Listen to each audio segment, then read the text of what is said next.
taking in context with all the fatal wounds? Or? Well, let me ask it this way. Is there any way that you can determine from merely the appearance of the wound a minimum length of time that Mr. Goldman must have had a beating heart from the time that that incised wound was inflicted until death? It could have been just within a minute before his death. He could have had the wound, and as long as he had blood pressure, it'll have this appearance. It's only a superficial wound. Would the same apply to injury number 2, the lower incised wound? Yes. Now, I want to invite your attention, if I could please, Doctor, to the photo to the right and slightly below photo G37, which has the designation G55. Do you see that, Doctor? Yes. Do you see in G55 any aspect of injury number 1, the higher superficial incised wound that we saw in G37? Yes, we do.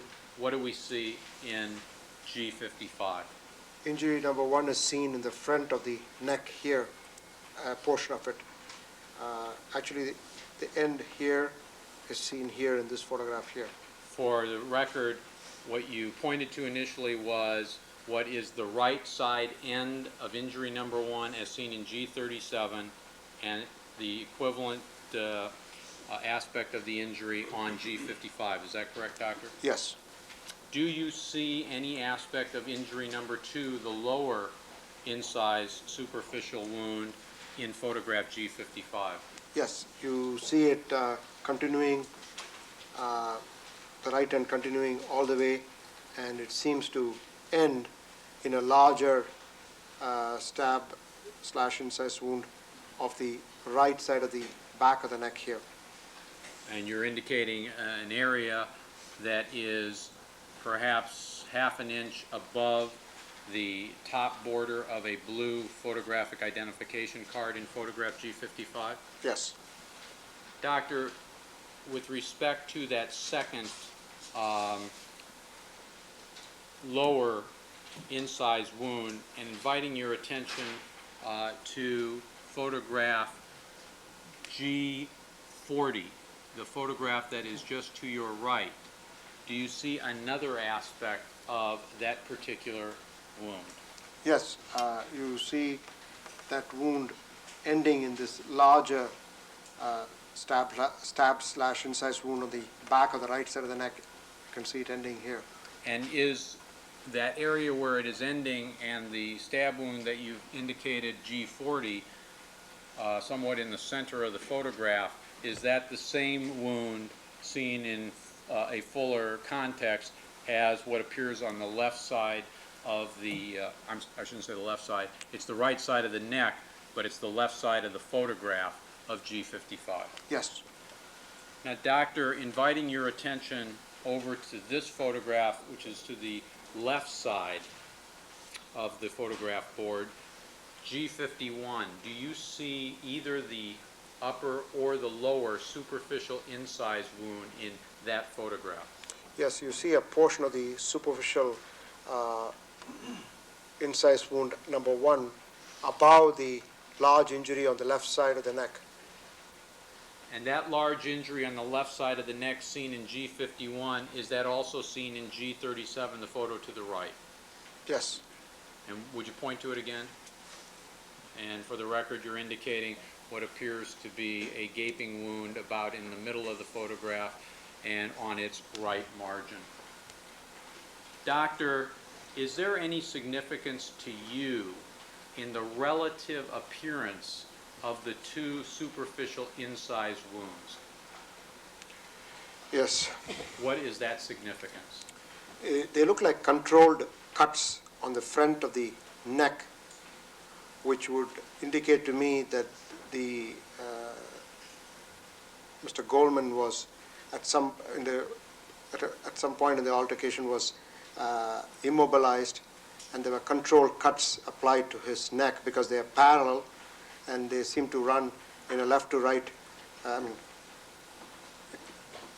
seem to run from one side of the neck to the other. What is it about a parallel nature? Parallel meaning in the same direction? They are adjacent to each other and parallel to each other. That is, they have the same axis horizontal axis in the neck. If you look at it, you can see that both of them are running like a railroad track adjacent to each other. Why is that significant to you to indicate a control type set of injuries? Because one, the lower wound is a longer wound of, if you take all the measurements, is about 6 inches long. You have two wounds which are linear, superficial, parallel to each other, which would indicate that Mr. Goldman was held and immobilized, and these cuts were made, and there was no struggle at that point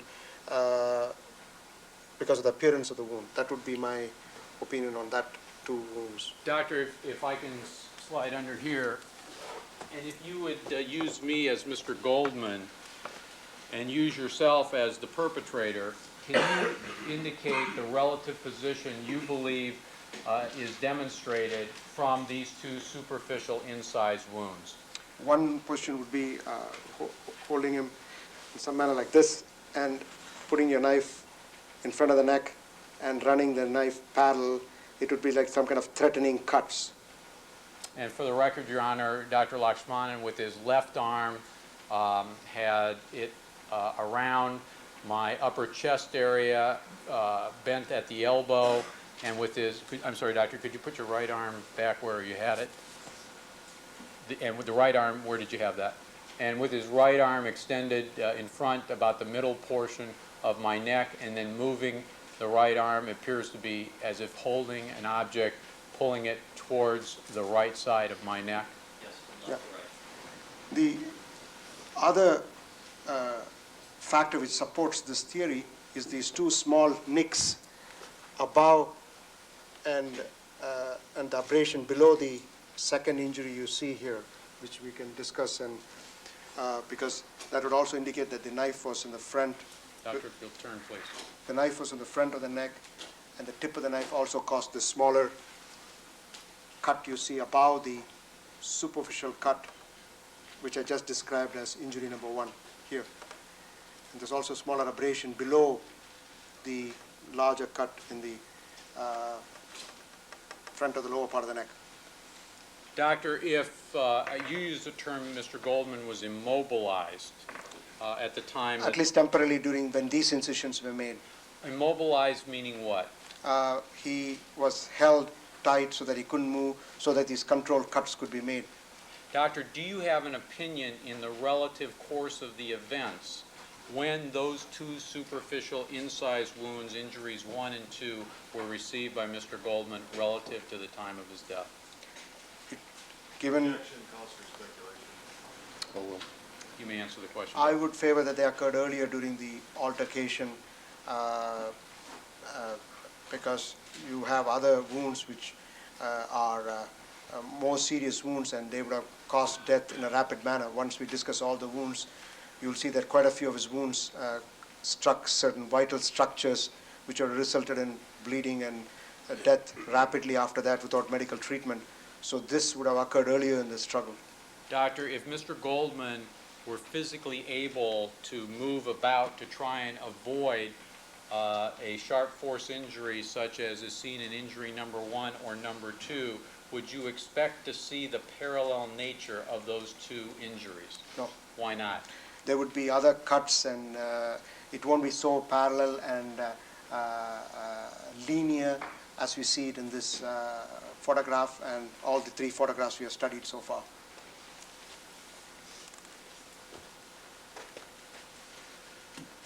Doctor, the nicks that you were pointing out, I'm afraid I did not get a chance to actually see very clearly. This is one nick here, but of course this is an abrasion. I'm talking about this nick here. For the record, Your Honor, where Dr. Lakshmanan is pointing is to an area above injury number 1, and it is more towards the left side from the midline of the neck under the chin. Yes. And where he said not this, I think he said the word abrasion, he was referring to some discoloration apparent in the photograph, which is below the lower injury number 2 in about the center of that injury. Yes. And I've labeled these as injury number 3 and number 4 for my evaluation of the photographs in my photographic evaluation description. 3 being this cut. This cut, and 4 being this abrasion below these the other superficial cut. So to recapitulate, you have injury number 1, which is the superficial cut in the upper part of the front of the neck. You have injury number 2, which is the lower wound, which is parallel like a railroad track I mentioned earlier. You have number 3, which is a smaller cut above injury number 1, which is on the left side of the front of the neck, and you have a smaller abrasion here. Doctor, is there anything about the appearance of either the ends or the margins of injury number 1 that assists you in forming an opinion that it is a control type sharp force injury? There's no additional cuts there. Looks as though these are threatening cuts. I'm sorry. Like, this is something which you threaten somebody when you do this kind of injury. You can see these type of injuries when somebody is being immobilized and you're threatening them that you're going to do bodily harm to them when you do this kind of injury. And is the same answer applicable to your examination of the edges, margins, and ends of injury number 2? Yes. Doctor, was injury number 3, this cut, addressed by Dr. Golden in the original protocol? No. Was it diagrammed by Dr. Golden in any of the available forms? No. Was it addressed in any way in Dr. Golden's addendum? No. Injury number 4, what you've described as an abrasion in the area below the incised wound that you've marked number 2. I'm sorry. I labeled it as injury number 4, this smaller one, and this is injury number 5. All right, you initially had indicated that the cut was injury number 3. And that has, go ahead. And the abrasion was number 4? Yes. But in fact, for the purposes of our Exhibit 351, your wound chart, you have actually labeled the cut as injury number 4? Yes. And the abrasion is injury number 5? Yes. What is injury number 2? I'm sorry, injury number 3? Injury number 3 refers to this larger wound in the left side of the neck, which is described better in G51. And we'll get to that momentarily. Doctor, with respect to the cut, which is now you say injury number 4, I'm sorry, did Dr. Golden describe that in the protocol? No. Or diagram it? No. Or address it in the addendum? No. And then the abrasion number 5, injury number 5, described in the protocol? No. Diagrammed anywhere? No. Addressed in the addendum? No. All mistakes? Yes. Any significance singularly or collectively to any of the big ticket questions? No. Doctor, are you able to offer an opinion as to how Mr. Goldman sustained the abrasion that you have identified as injury number 5? That could have been from the, just a scratch from the tip of the knife. It was one possibility. And the other possibility is when he tried during the struggle, it could have been also a scratch injury. A scratch injury in what manner, doctor? From the person who's perpetrating the act, he could have scratched that area, the small abrasion here. If again you use me as representative of Mr. Goldman and yourself as representative of the perpetrator, how is such a scratch injury inflicted? Underneath the second wound, when you're doing it with this part of the thumb, and you're holding the knife this way, that can also happen. And for the record, Dr. Lakshmanan took the same position as previously described, but this time with his right hand, he had the back of his thumb pressing against that area of my neck and drawing it across to the right side of the neck, Your Honor. Noted. Thank you.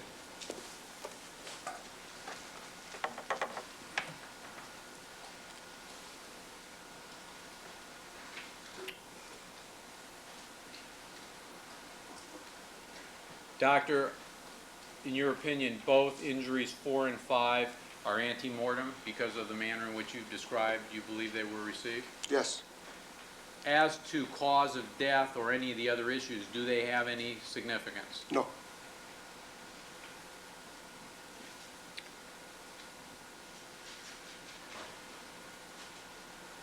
Doctor, let me, as long as you've had injury number 3, is injury number 5 the last injury that you have identified on G37? No, there's one more stab wound, cut to the right clavicle area, which is, which Why are, don't- I was going to say, why don't we take care of that? Is that injury number 6 then? yes, And what is that? it's a incised wound to the right clavicle area. Can you point it out again for us, please? Your Honor, Dr. Lakshmanan is pointing to the lower left corner area of G37 and to an area that is just immediately below the left edge of the blue paper that is seen behind the neck. Yes, approximately an inch from the scale card. Thank you, Your Honor. Doctor, what is that injury number 6? It's a stab/incised wound of the right clavicle area. Is it an ante-mortem sharp force injury in your opinion? Yes, Why? because of the appearance of the wound and the other features you see there. Doctor, is that area of the body an area that would normally have been covered by the shirt that you told us, I think yesterday, you examined at some point the shirt worn by Mr. Goldman?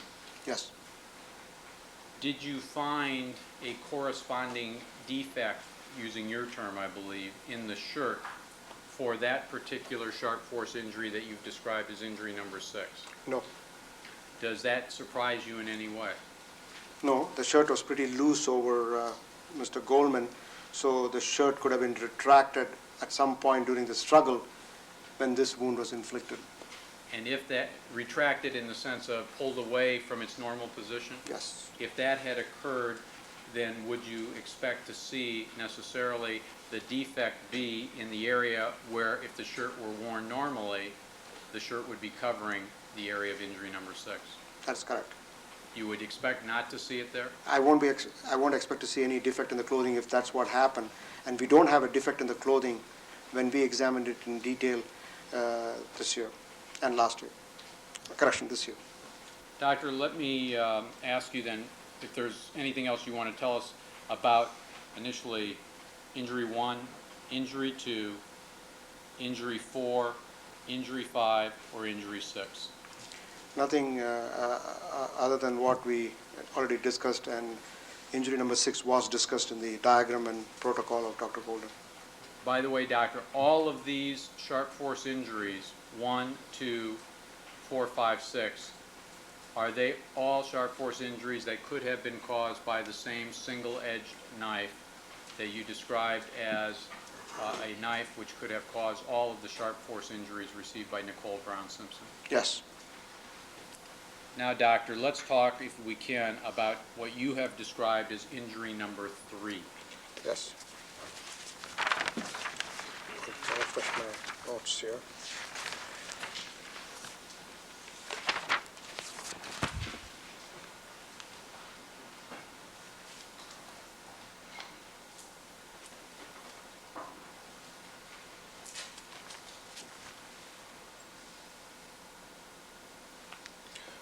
This is a large incised stab, plus it's a complex sharp force injury to the left side of the neck.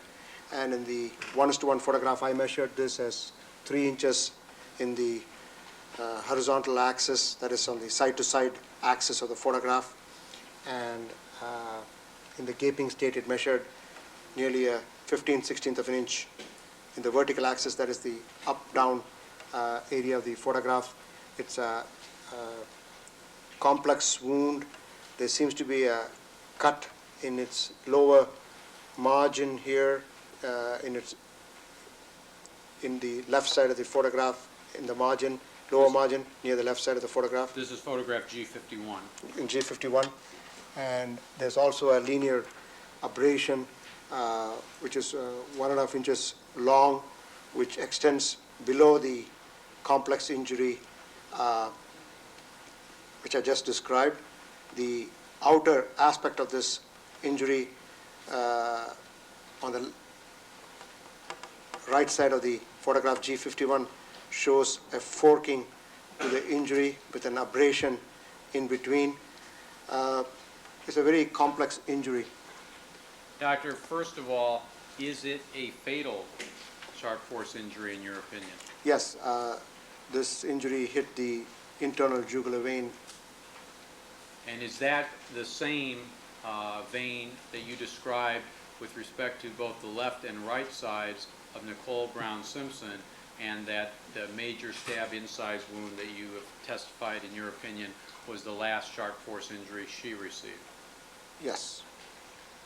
Was there evidence that the left side carotid artery was impacted by that sharp force injury, that stab/incise complex wound that you have identified as number 3?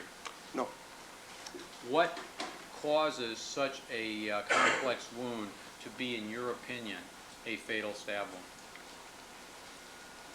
The bleeding from the vessel, from the internal jugular vein. Doctor, do you have an opinion, setting aside all other injuries that may have been received prior to the time that injury was received, do you have an opinion as to how long at a minimum Mr. Goldman would remain alive?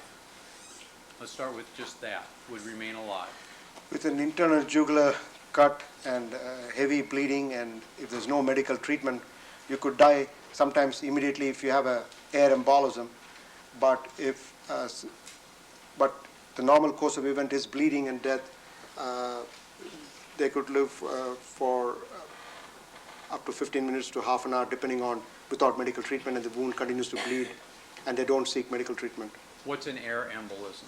Air embolism, because it's a large vein, the vein can sometimes suck air into the venous channel, and that can enter the heart and cause obstruction to the blood flowing from the right side of the heart, and that would result in death. Doctor, is there a difference, in your opinion, as to the minimum amount of time Mr. Goldman would live from such a fatal stab wound as from the amount of time such a wound in and of itself would take to incapacitate him from attempting to resist any further injury? He would be able to, he won't be incapacitated till he goes into shock. And for him to go into shock, as I discussed earlier, for anybody go into shock, you need to lose 2/5 of your blood volume rapidly. And yesterday I discussed the blood volume in the body is about 5 liters. So you have to lose 2 liters of blood rapidly to go into shock. So till the time he goes into shock from that wound, assuming that's the only wound in your hypothetical situation, he would be able to be conscious and resist. Doctor, is there any diminishment in the effort that can be made by Mr. Goldman to resist, even though he's in some sense able to resist, prior to the time he becomes unconscious from loss of 2/5 of his blood volume? As the blood pressure drops because of blood loss, naturally he'll become weaker. So as time progresses, his ability to resist would decrease. Doctor, do you have an opinion in the relative sequence or scheme of injuries received, sharp force injuries received by Mr. Goldman, as to where this injury number 3 came? This could have come in the earlier or mid portion of the altercations, because we have 2 other injuries which are also serious injuries. He has a stab wound to the left abdomen which struck the aorta in 2 places, and you also have stab wounds to the right chest which hit the lung, and those injuries without medical treatment would have caused him to become in shock within a very short time, within a minute or 2. So if you take that in context with this wound could have occurred during that concurrently or earlier than those wounds. It could be either way. These are all serious. These are the 3 serious wounds he has, which would cause loss of blood pressure. And among the 3 wounds, the aortic wound would be more significant in bleeding and more rapid loss of blood pressure than the jugular vein wound, which would take a longer time to lose blood pressure when you compare it to the big, large aortic bleed, which is in the lower part of the abdomen. So,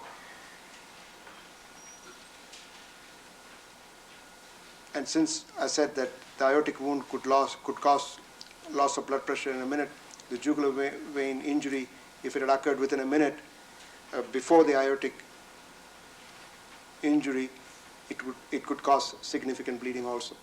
Doctor, as a big ticket type of question, do you have an opinion as to a minimum amount of time it would take for a properly motivated, physically fit human being with the element of surprise to have inflicted all of the sharp force injuries and blunt force trauma received by Mr. Goldman? Her objection assumes the fact that was. Sustained. Doctor, have you considered, from your review of all of the evidence, the number of sharp force injuries sustained by Mr. Goldman? Yes. And considered the nature of what the body's reaction would be to those injuries? Yes. And have examined all of the blunt force trauma received by Mr. Goldman? Yes. Have examined, by physically being at the 875 Bundy location, any environmental sources like trees, Yes. trees, brushes, not brushes, excuse me, bushes, fences, gates, anything of that nature, which might be a source or sources for that blunt force trauma? Yes, I have. And have you evaluated a minimum period of time such a human being who is motivated, armed with a single-edged knife such as you described in approximate terms, could have inflicted all of those injuries on Mr. Goldman? Objection assumes the fact. Sustained. Your Honor, I'm sorry, Doctor, assuming that a single person perpetrated all of these sharp force injuries on Mr. Goldman, and assuming that as a result of the lethal assault by that single individual on Mr. Goldman, he sustained all of the blunt force trauma you identified, and assuming that that single perpetrator was 6'2", 210 pounds, motivated, in a rage, with a knife with a 6-inch blade, can you form an opinion as to the minimum amount of time necessary under that hypothetical for that person to have inflicted these injuries? Objection assumes facts. Forward. May we approach? You may answer the question. Yes, with court, please.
Take a brief 10-minute break at this point.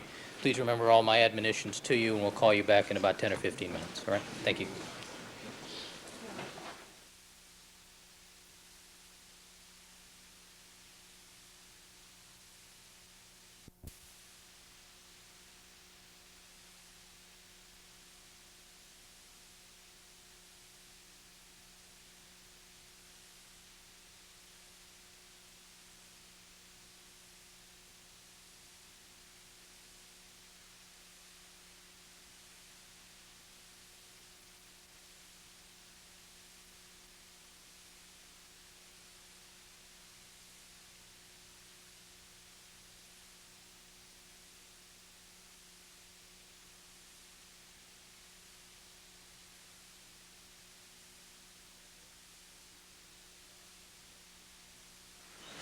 Let the record reflect we've been rejoined by all the members of our jury panel. Doctor, would you resume the witness stand, please? Mr. Kelberg, you may resume with your direct examination. Thank you, Your Honor. If I may just temporarily stand in front of the monitor so that I can reread You may. the question to the doctor. Doctor, I'm asking you this hypothetical question. Doctor, assuming that a single person perpetrated all of the sharp force injuries on Mr. Goldman, and assuming that as a result of the lethal assault by that single individual on Mr. Goldman, he sustained all of the blunt force trauma you identified, and assuming further that that single perpetrator was 6'2", weighed 210 pounds, was armed with a single-edged knife with a 6-inch blade, approximately, as you have previously described, can you form an opinion as to the minimum amount of time necessary under that hypothetical set of circumstances for that person to have inflicted these injuries on Mr. Goldman? Within a few minutes, and you said even within a minute it's possible, because he has a certain number of sharp force injuries which could have been inflicted in that short time. And doctor, in a set of circumstances such as I gave, and if in your opinion they could all have been inflicted and received in less than a minute, is that accurate? Less than a minute is, yes. How long would it have taken for Mr. Goldman to have been physically incapacitated from those injuries?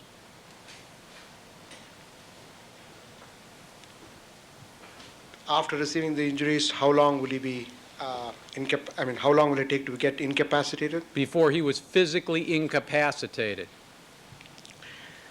As I said, after the infliction of these injuries, he would be rapidly incapacitated, especially because of the aortic injury, the lung injury, and the jugular vein injury, which all would have been inflicted in this short period of time. You are talking about several major structures which are going to bleed, and he would go into shock very soon without medical treatment. Rapidly, under a circumstance of all of these injuries being received within less than a minute, rapidly means what? Within a minute, he would have been into shock. Especially also talking about other sharp force injuries in the left side of the neck, the right side of the neck, in the back. So, to answer your question, all these sharp force injuries, which are of a certain number, they could have been inflicted within a minute, I said, and also he could have gone into shock within a minute after that. Doctor, in your opinion, what is the minimum period of time that Mr. Goldman lived from the time the lethal assault began? I'm going to object to the form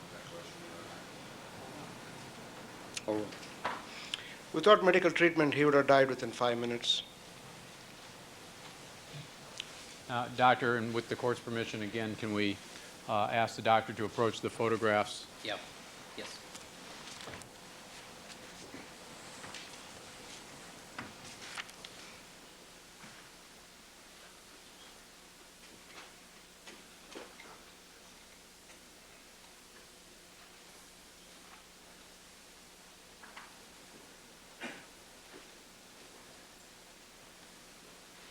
Proceed. Thank you, Your Honor. Dr. Lakshmanan,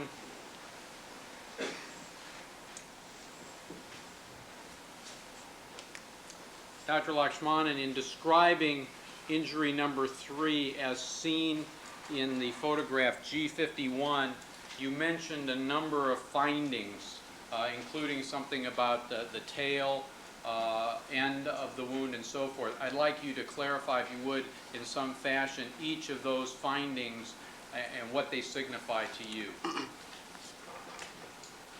I described this injury as a complex injury which has this forking on the left side with an abrasion in between. The reason I said it's complex is it's not just a straight stab wound. There could have been an incised wound prior to this wound, which could have been extended into as a stab wound. There's been also some twisting involved. So really, it's just more than a simple stab wound or a simple incised wound.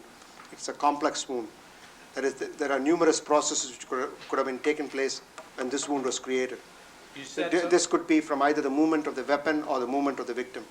Is this an example of that schematic illustration number 3, if you remember back to, I believe, Tuesday, with what you look for in the form of wound patterns on the body in trying to identify single-edge or double-edged knives? Yes.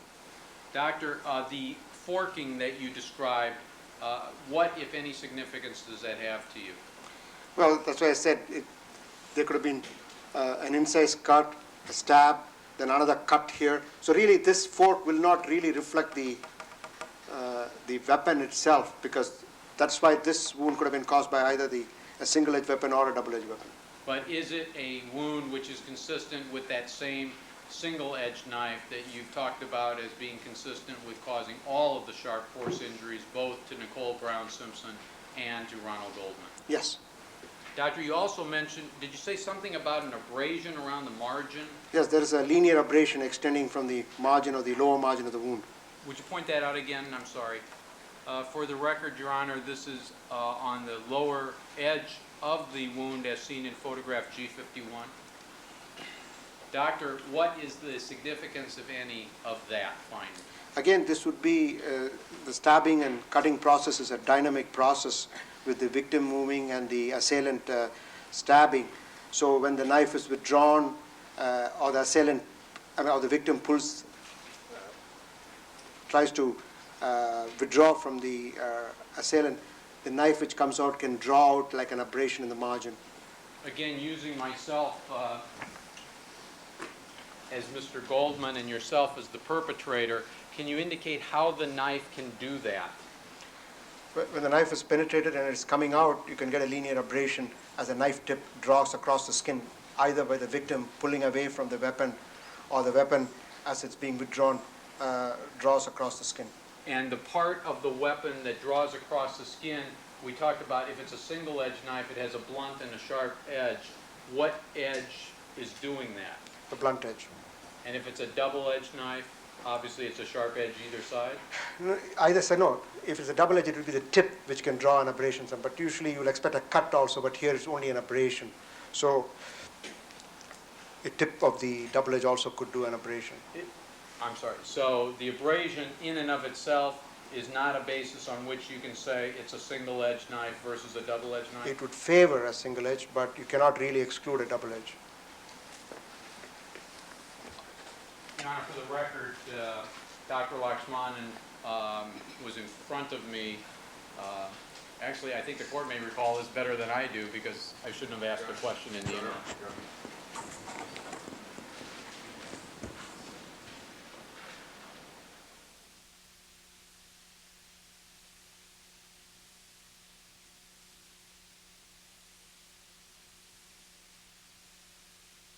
All right, let me see counsel with the court reporter, please.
Let me wait until 984 returns.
Actually, Doctor, you can step down. Thank you.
All right, ladies and gentlemen, this has been a long day, and we're going to take a recess at this time. We also have a shorter day tomorrow. If you recollect, we'll be concluding tomorrow at 11:45 in the morning. Please remember all of my admonitions to you. Do not discuss this case amongst yourselves. Don't form any opinions about the case. Don't conduct any deliberations till the matter has been submitted to you. Do not allow anybody to communicate with you with regard to the case. All right? See you tomorrow morning. All right, we'll stand in recess, 9 o'clock.